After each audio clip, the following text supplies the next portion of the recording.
జిల్లా పాకాల మండలం ఈ పాలగుట్టపల్లిలో నిరుపేద కుటుంబం ఆందోళనకు దిగింది. తమకు ఇల్లు మంజూరు కోసం సచివాలయాల చుట్టూ ఎన్నిసార్లు తిరిగినా కూడా అధికారులు పట్టించుకోవడం లేదని బాధితులు ఆవేదన వ్యక్తం చేస్తున్నారు. ఇల్లు మంజూరు కోసం లబ్ధిదారులు అర్జీలిస్తే తిరస్కరించిన అధికారి అంతటితో ఆగకుండా వారి దరఖాస్తులు ఆన్లైన్లో లేకుండా డిలీట్ చేశారని వాపోయారు. రాష్ట్రంలో సీఎం, డిప్యూటీ సీఎం నిరుపేదల సొంతింటి కల సాకారం చేస్తుంటే అక్కడ మాత్రం సిబ్బంది దానికి విరుద్ధంగా వ్యవహరిస్తున్నారనే ఆరోపణలు వస్తున్నాయి. ప్రభుత్వ అధికారులు ఇప్పటికైనా తమకు ఇంటి పట్టాలు అందచేయాలని కోరుతున్నారు.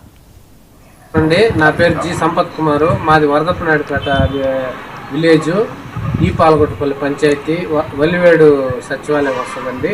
వల్లివేడు సచివాలయంలో మేము 6 నెలల ముందు ఇల్లు దరఖాస్తు చేసుకున్నాము. మాకు ఇల్లు శాంక్షన్ అవుతుందని అనుకుంటే మొన్న లిస్టులో చెక్ చేస్తే మాకు ఇల్లు శాంక్షన్ కాలేదు. ఆమె ఇంజనీరింగ్ డిపార్ట్మెంట్లో పనిచేసే అపర్ణ మేడం గారు మా ఇల్లు శాంక్షన్ అవుతుంది అది ఇది అని చెప్పారు.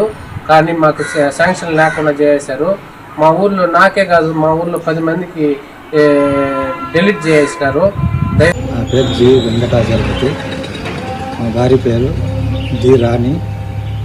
మాది వరదప్పనాయుడుపేట గ్రామం, వల్లివేడు పాకాల మండలం, వల్లివేడు పంచాయతీ, వల్లివేడు పోస్టు గ్రామ సచివాలయంలో 6 నెలలకు ముందు ఇంజనీరింగ్ అసిస్టెంట్ అపర్ణ గారికి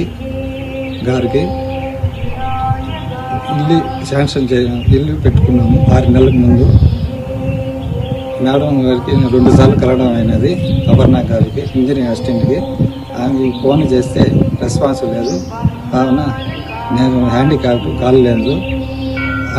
2 సార్లు గ్రామ సచివాలయానికి వెళ్ళినాను. ఎప్పుడు వెళ్ళినా ఆఫీసులో ఉండేది లేదు, ఎవరు ఉండేది లేదు. వల్లివేడు